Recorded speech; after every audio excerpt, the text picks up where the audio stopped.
maamulka degmada Beledweyne ayaa waxa ay soo eegeen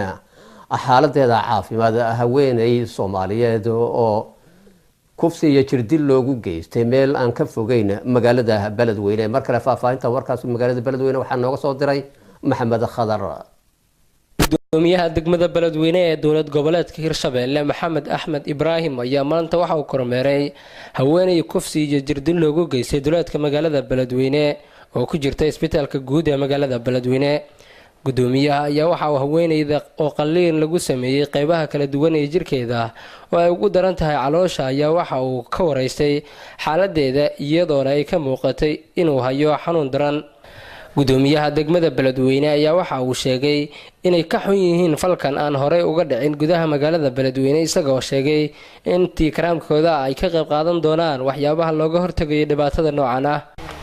waxaan saaka soo booqanay isbitaalka magaalada Beledweyne waxaan ku soo aragnay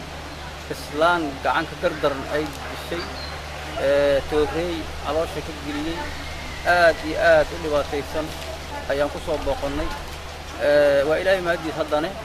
waa qofka miir qabay u tahay markaan fiirinay dhibaato badan ka muuqata islaantaas waxay ka soo jeedaa cid sabool ah wax ma haystaan dadka ahalka ama dadka oo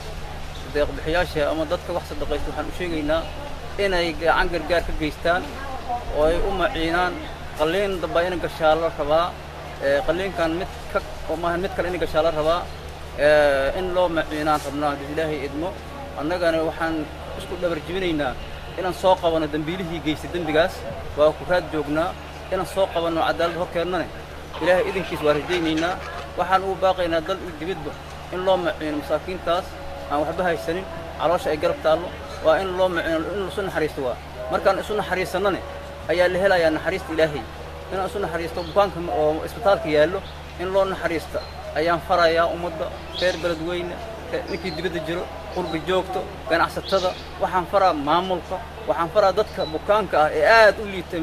oo jooga isbitaalka in ma aragtay il naxariis lagu fiiriyo Maxamed Khadar Cabdulle Somali Cable TV Beledweyne